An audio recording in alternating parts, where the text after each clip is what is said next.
심근경색 같은 경우에는 심장에 혈액이 공급이 못하면 1, 2분, 2분 내에 그냥 바로 네. 사망을 해버리게 되니까 급성 심근경색 진단비 관련된 분쟁이 계속해서 발생을 하는 할 수밖에 거고 없는.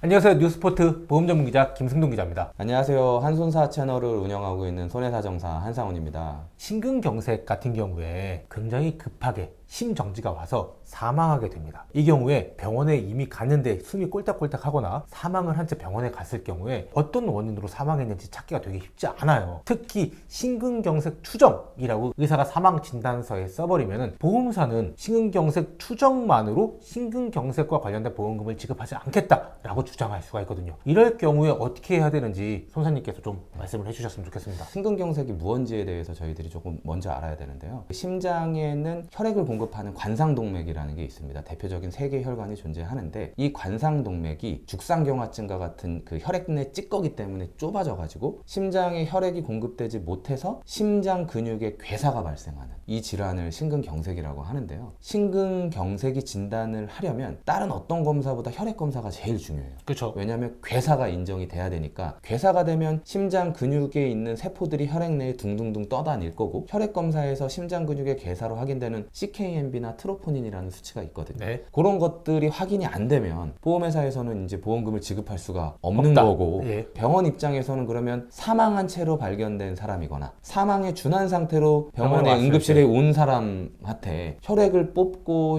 뭐 심전도를 측정을 하고 뭐 심초음파를 하고 이럴 시간에 흉부압박을 한 번이라도 더 해서 호흡을 살려놔야죠. 그렇죠. 살려놔야 되는 게 의사의 주 업무인데 그러다가 이 자발호흡을 회복하지 못하고 사망을 하게 되면 어떤 의사도 심근경색을 확진을 내릴 수는 없는 네. 상태이다 보니까 시체검안서나 사망진단서에 심근경색 가로 열고 이제 추정 이렇게 들어가게 되는 거고 그런 서류를 보험회사에 제출했을 때 심근경색 진단비나 허혈성 심장질환 진단비 관련한 분쟁이 되는 거죠. 보험사는 심근경색 추정만으로 네. 심근경색과 관련된 진단금을 지급하지 못한다. 네. 또 하나 허혈성 진단비 관련돼서 네. 이것도 보험금 지급하지 못한다. 네. 그런데 허혈성 진단비에 대해서는 또 짧게 한번 설명해 주시고 가셔야 될 것 같아요. 허혈성 심장질환 진단비는 뭐냐면 급성 심근경색은 말 그대로 급성 심근경색만 포함을 하는 건데 허혈성 심장질환 진단비는 뭐냐면 허혈이라는 거는 혈액이 잘 돌지 않는다. 네. 그래서 혈액이 잘 돌지 않을 때 돌지 않는 심장질환에 대해서까지 폭넓게 보장을 한다 보니까 심근경색 포함해서 협심증이나 죽상경화성 심장병까지 폭넓게 보상하는 질환이라서 심근경색으로 인정을 받게 되시면 심근경색 플러스 허혈성 심장질환 진단비까지 같이 청구가 들어가는 걸로 알고 계시면 됩니다. 그런데 이 급성 심근경색 추정으로 사망했을 경우에 보험금을 지급하지 않는다고 보험사는 주장을 할 텐데 네네. 이럴 경우에 보험금을 받지 못하면 그것도 사실은 유가족한테 좀 억울한 일이잖아요. 제일 억울한 상황이죠. 가장 큰 문제점은 뭐냐면 심근경색 질환에 좀 문제가 있는 거죠. 우리가 암 진단이나 뭐 이렇게 많이 진단을 받는데 진단을 받자마자 죽지는 그쵸? 않거든요. 많죠. 빨리 사망해도 몇 개월은 생존을 하시다가 사망을 네네. 하시게 되는데 심근경색 같은 경우에는 심장을 관련하는 담보고 심장에 혈액이 공급이 못하면 이건 뭐 1, 2분, 2분 내에 그냥 바로 네. 사망을 해버리게 되니까 가장 큰 문제점은 심근경색 진단비를 A랑 B가 가입을 했는데 이 사람들이 동일한 보험료를 냈단 말이에요. 네네. 근데 A랑 B가 둘 다 심근경색으로 진단을 받았어요. 근데 A는 심근경색이 아주 약하게 와서 병원에 가서 살았어요. 근데 B는 심근경색이 갑자기 중하게 와서 현장에서 죽어버렸어요. 그러면 동일한 보험료를 내고 동일한 담보에 가입해서 돈을 누군가는 받고 누군가는 받지 못하는 그쵸. 형평성의 문제가 발생을 하다 보니까 급성 심근경색 진단비 관련된 분쟁이 계속해서 발생을 하는 할 수밖에 거고 없는. 보험회사도 이런 문제가 발생을 하니까 약관을 대표적으로 한 3번 정도 개정을 했습니다. 그럼에도 불구하고 그 약관이 개정된 게 보상 실무와는 맞지가 않는 거죠. 그러다 보니까 심사하기 위한 약관의 개정이 아니냐. 네. 이제 이런 식으로 볼 수밖에는 없는 것이고 보험사 입장을 약간 대변한다면 보험사 입장에서도 심근경색이라는 진단이 확실히 나온 게 아니라 네. 단지 추정이라고 나왔으면 네.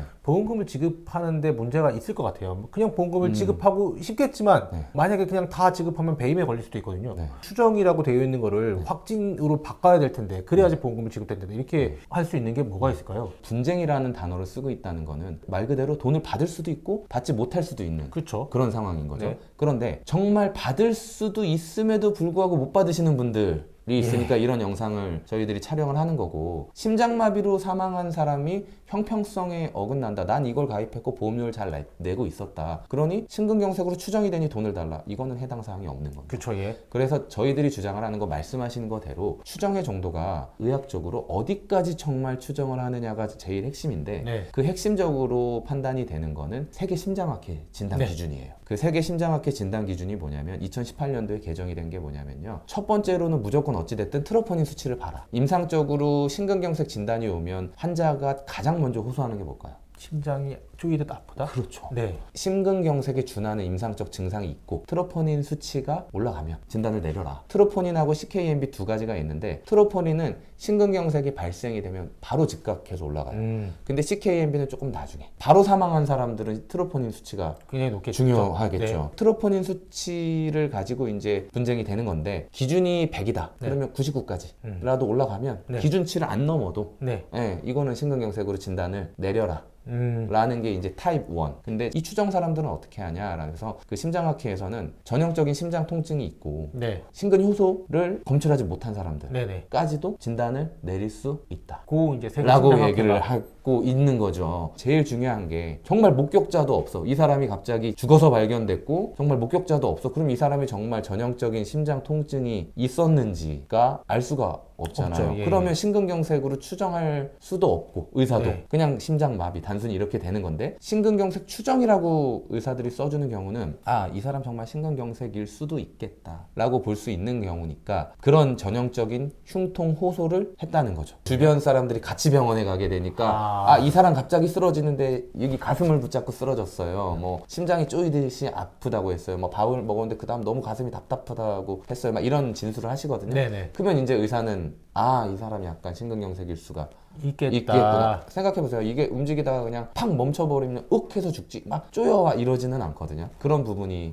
충분히 있을 수 있으니까 그런 부분을 이제 조금 유가족분들이 검토를 하셔야 되고, 두 번째로는 이제 이분이 내분비계 질환이 있으신 분들이라면 고혈압이나 당뇨나 고지혈증이나 네. 이런 질환들이 있으시면 위험률이 높아지는 거고, 세 번째로는 과거에 관상동맥 질환으로 이제 치료를 받으셨던 이력이 뭐 협심증으로 스텐트를 삽입하셨다던가 네. 심근경색으로 진단을 받고 예전에는 생존을 하셨던 분이라던가 이런 경우에는 이제 보험사도 인정을 하고 있는 추세인데, 소비자분들 입장에서는 그냥 단순히 추정된 것만 갖고 보험회사랑 싸우시거든요. 네. 그냥 추정 진단 가지고 의사가 추정이라고 했으니까 이거 돈 줘야 될 거 아니야. 그냥 단순히 이런 논리로만 싸우시면 절대 안 되고, 그분의 이제 과거 병력이 어떤 게 있었는지, 아무리 가족이라고 해도 돌아가신 분의 병력을 잘 모르시거든요. 네네. 두 번째로는 본인이 가입한 보험 약관을 검토를 하셔야 돼요. 예. 보험 약관의 종류가 세 종류가 네. 있어요. 그래서 첫 번째가 임상적인 진단을 인정하는 약관이 있어요. 임상 의사가 당신은 심근경색이야 라고 했을 때 그냥 돈을 주는 약관이 있고, 두 번째로 이거는 너무하잖아요. 아무 검사도 안 하고 의사가 심근경색이야 하면 돈을 줘버려야 되니까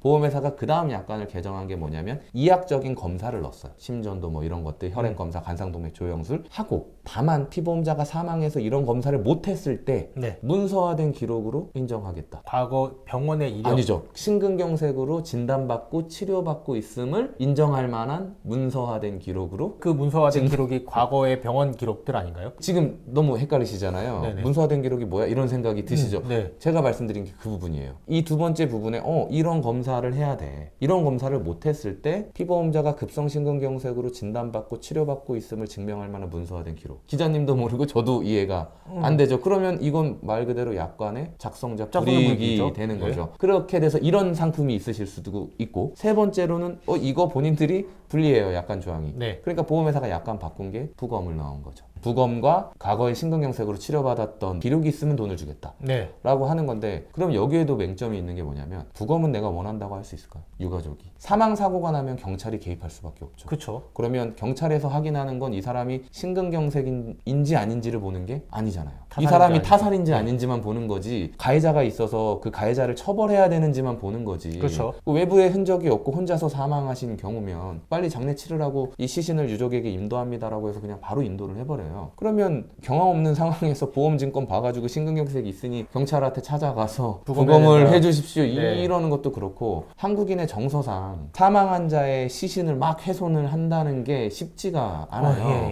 법률 중에 시체 보존에 관한 법률이 있어요. 그러면 정말 이게 유가족이 원한다고 부검을 허용해야 돼? 라는 문제가 또 있겠죠. 근데 보험회사에서는 그런 걸 검토하지 않고 그냥 약관 조항에 삽입을 해버렸거든요. 그러면 이 약관 조항 자체는 문제가 있다. 그렇죠. 이런 분들이 있어요. 이거 추정인데 추정 없애주시고 확정으로 해주세요. 막 이렇게 하시는 분이 있어요. 꼭 근데 뭐 의사도 그렇게 무조건 할 수 없으니까. 무조건이 아니라 아예 안 해주죠. 네네. 절대 어떤 그 누구도 해줄 수가 없어서, 의학적으로는 정말 이 사람이 심근경색으로 강력하게 추정되는 상황을 만드셔야 되는 거고, 네. 환자는 사망했으니까 이제 유가족이 그런 상황을 만들어야 되는 거고, 두 번째로는 자기 자신의 약관을 분석을 해서 어디다 갖다 맞출 건지를 들어가야 되는 거죠. 자기 약관이 1, 2, 3번 중에 그렇죠. 첫 번째 거면 의사의 소견만 있어도 돈을 줘야 되는 거죠. 사실 이 약관이 변경돼 왔다 그랬는데 첫 번째로 말씀 주셨던 약관이 임상의학적인 것만 있으면 되는 게 굉장히 과거 약관. 과거 약관이죠. 예, 그럼 최근에 부검이 들어간 게 최근 약관이 그렇죠. 된 거죠. 제일 요즘에 판매되는 상품에 들어가 있는 약관이고, 문서화된 기록이라는 게요, 암 진단비에도 들어가 있었고요. 다 그냥 이 문서화된 기록이 도대체 뭐야 이러는데, 암 진단비를 예로 들면 암의 진단은 조직 검사를 하죠. 근데 조직 검사를 못 해요. 그런 사람들이 있잖아요. 너무 퍼져서 건드리지 못하는 사람들. 그럼 영상으로 진단 내리고 암 진단 코드를 내려버려요. 그러면 이 사람은 그 다음 의사가 항암 치료를 하거나 방사선을 하죠. 그렇죠. 그러면 조직 검사를 못 했는데 항암하고 방사선을 했단 말이에요. 그러면 문서화된 기록으로 볼 수가 있죠. 암에 대한 치료를 했으니까. 암 진단비 관련돼서는 그 문서화된 기록에 대한 분쟁이 많이 없어요. 근데 심근경색은 죽어서 병원에 들어가는데 이걸 문서화된 기록을 어떻게 볼 거냐.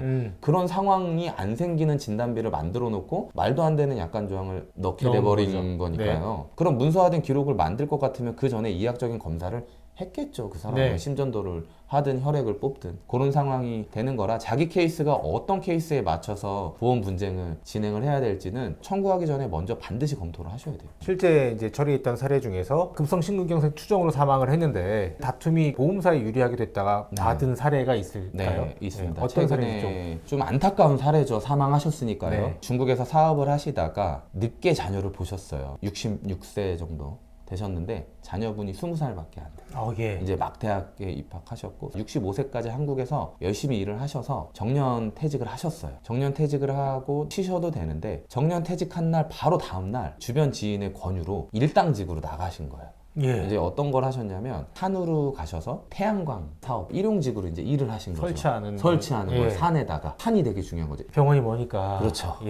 근데 산에 가셔서 이제 오전 작업을 마치시고 점심 먹기 전에 인부들이 조금 쉬는 시간이 있는데 같이 이제 쉬는데 그분이 나 가슴이 답답해. 그러다가 그 두 번째로 나 심장이 안 뛰는 것 같아. 이런 얘기를 하시고 쓰러지신 거예요. 그러니까 그 주변에 있는 분들이 급하게 이제 심폐소생술을 하고 흉부압박을 하고 119를 불렀는데 119에서 오는 데만 이미 30분이 넘었고 산에 내려오는 데도 또 30분이 또 넘었고, 그분을 데리고 병원에 또 가니 이미 사망한 지 2시간이 된 거죠. 그러면 어떤 의사가 그 사람한테 심근경색 추정으로 쓸 수 있겠어요? 심근경색 추정도 안 써줬고 급성 심장사, 그냥 갑자기 심장이 멈췄습니다. 심장마비 진단이 나온 거죠. 그래서 그걸 가지고 그래도 급성 심근경색 진단비를 한번 청구를 해보셨는데 보험회사 입장에서는 줄 이유가 아무것도 없죠. 그래서 현장 심사 나와가지고 다 이제 보험금을 면책을 받으시고 이제 저희 쪽으로 이제 의뢰가 돼서 제가 진행을 해봤는데, 아까 제가 말씀드렸듯이 심근경색은 전형적인 증상이 있죠. 그러면 그 증상을 옆에 봤던 그 목격자를 만나봐야 되겠네요. 그래서 그 목격자를 만났죠. 그랬더니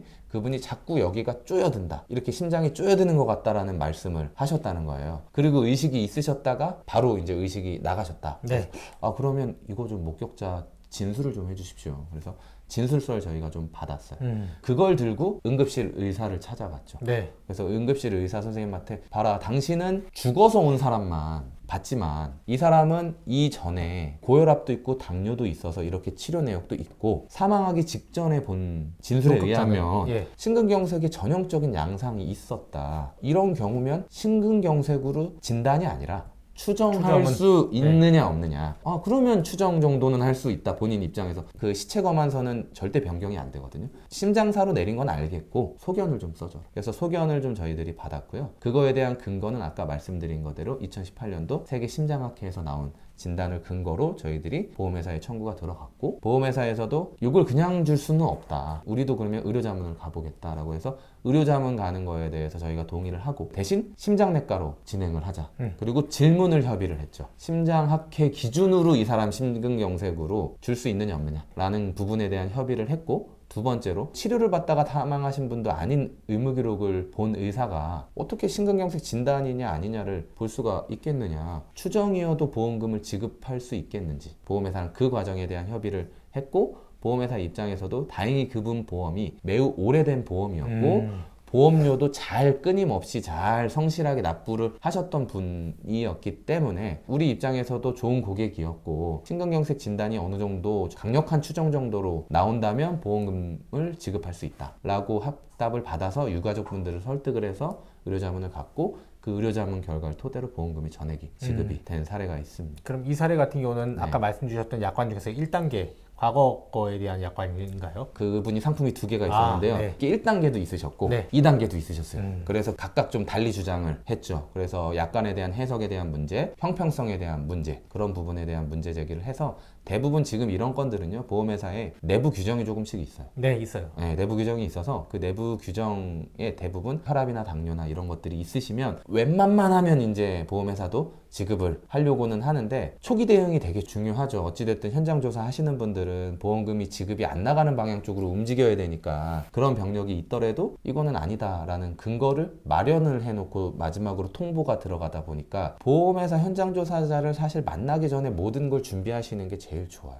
근데 그게 쉽지가 않죠. 유가족분들이 이제 나중에 통보가 오면 왜 안 나와? 이러면서 이제 많이들 알아보시니까 이것만 아시면 되는데, 보험회사에서 현장 조사를 의뢰할 때는 비용이 들죠. 그 비용을 내가 청구한 보험금을 주려고 쓰진 않을 거 아니에요. 쉽게 경제학적인 면에서 보면. 네. 그리고 보험회사도 표면적인 이유로는 정확한 공정한 심사를 위해서 현장 조사를 파견을 합니다라고 얘기하지만, 현장 조사자를 파견할 때 반드시 비용이 소모가 손해사정료가 포함이 되고, 거기에 들어가는 부수적인 비용도 많이 있잖아요. 네. 의무기록비라든지 의료자문 비용이라든지 많이 또 들어가잖아요. 비용까지 주면서 내 보험금을 정말 줄지 안 줄지를 판단을 하는 거는 절대 아니고, 네. 보험 심사자들이 이거는 보험금 지급이 조금 어려운 건이 아닌지에 대해서 한번 확인해 보실 때 이렇게 심사를 내보내기 때문에, 심사로 분류가 되시면 서류를 검토를 먼저 주변 분들한테 수소문을 해서라도 하셔야 되는 거죠. 심장 질환 같은 경우는, 특히 급성 심근경색 같은 경우는 매우 급하게 진행되고 골든타임 1, 2분을 놓치면 돌연사 할 수 있는 가능성이 굉장히 크거든요. 젊은 사람도 안심하면 안 되는 질환이기도 합니다. 그런데 우리나라 정서상 부검을 하기 굉장히 쉽지 않거든요. 이런 내용들을 평소에 좀 알고 계시고 부모님한테도 좀 전달을 하셨으면 좋을 것 같습니다. 그리고 또 급성 심근경색 같은 경우에 보험금이 많게는 억 단위가 넘어가거든요. 알고 계셔야지 억울하게 보험료만 내고 보험금을 못 받는 일이 줄일 것 같습니다. 오늘 말씀 주셔서 감사합니다. 네, 감사합니다.